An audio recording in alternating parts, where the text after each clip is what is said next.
เอ่อสบายดีพ่อแม่พี่น้องทุกคนเนาะอันนี้ซ่องคนลาวบ้านนอกเนาะพามาเบิ่งบรรยากาศอาหารหนองเสื่อมเป็นเฮ็ดแบบเป็นธรรมชาติอันนี้หนองป่ามีดอกบัวอันนี้ห้านเจ้าเพิ่นเฮ็ดให้สำหรับจัดพิธีเฮ็ดผู้ใดอยากเศร้ามาเฮ็ดเบิร์ดดอกเบิร์ดเดย์เฮ็ดปาร์ตี้มีหยังมีบรรยากาศรอบๆ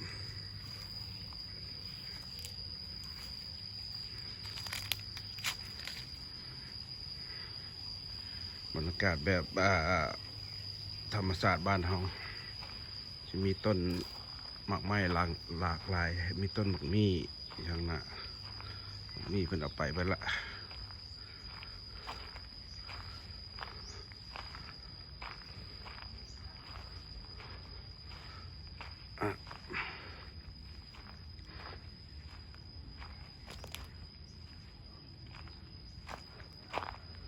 ก็เป็นต้นหมากม่วง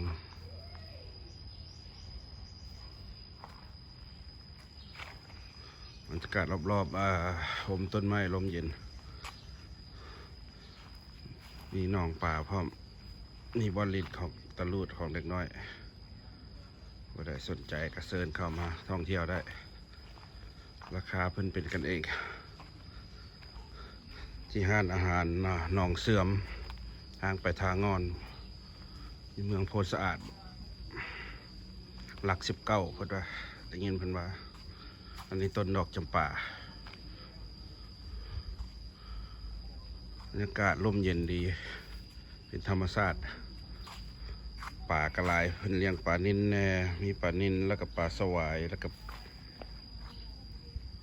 ป่าอย่างบดหนวดยาวๆเขาก็บ่ฮู้ซื้อมาเพิ่นเฮ็ดเป็นตูบอยู่แคมน้ำสิมีน้ำเบอร์ไผน้ำเบอร์มัน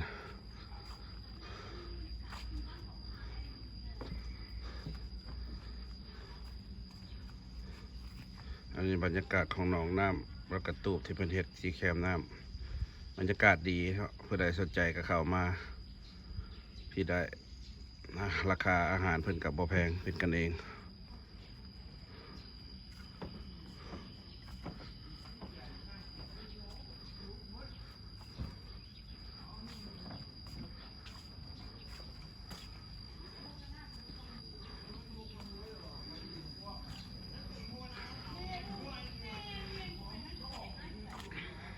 อันนี้เพิ่นเขียนห้ามทีมขี้เหร่ลง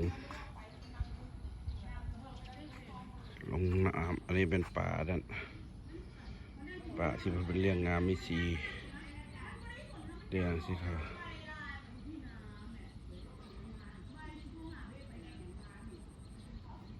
อันนั้นก็เป็นบอลตะลุด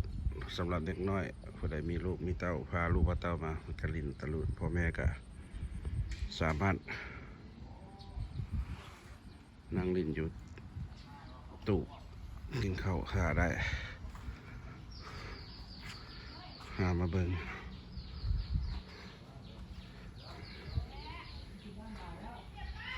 บรรยากาศดีหลายทุกคนผู้ใดสนใจเข้ามาได้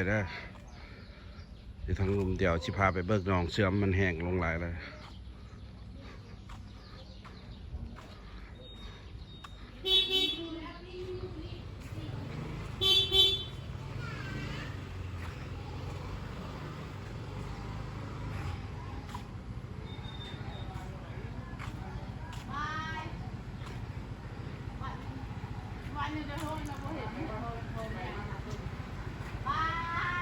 อันนี้แมนพนักงานเพิ่นสมุทรสิผักเพิ่นเดี๋ยวได้คนงามอย่างนี้เด้สมุทรสิผักเพิ่นเศร้ามากินข้าวมาเบิ่งกุ้งเต้นเพิ่น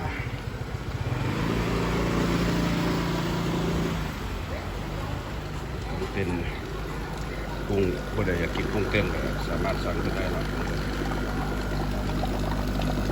เต้นกับเนื้อปลาเราเป็นมาแต่นอกเสื่อมแล้วพอผลิตภัณฑ์เราขึ้นมาไว้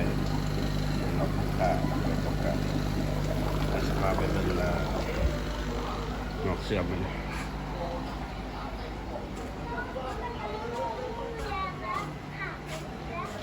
เราไปเบิ่งหนองเสื่อมแต่มันแห้งหมดละ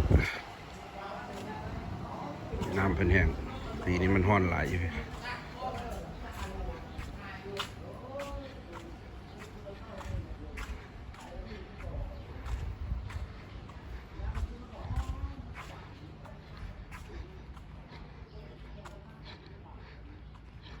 อันนี้ก็เป็นตูบนัมเบอร์24อยู่ครับ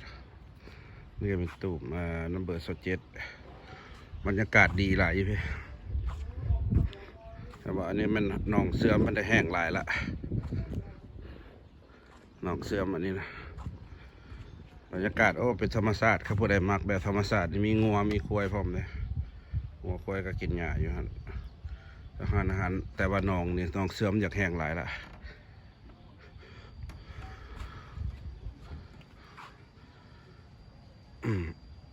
บรรยากาศดีร่มร่ม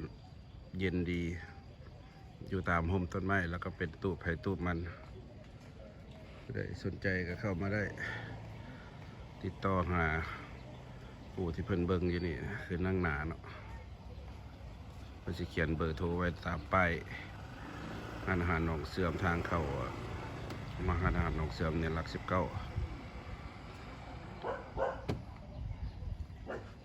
บรรยากาศธรรมชาติหลายโอเคสิจบวิดีโอวันนี้เท่านี้ก่อนเนาะฝากให้พ่อแม่พี่น้องทุกคนเนาะกดไลค์กด Subscribe ด้วยเนาะเพื่อเป็นกำลังใจให้ช่องคนลาวบ้านนอกเนาะเพื่อจะได้ทำวิดีโออยากให้ทำวิดีโอที่ใส่กับคอมเมนต์บอกอยู่ลุ่มเนาะโอเคขอบใจบายบาย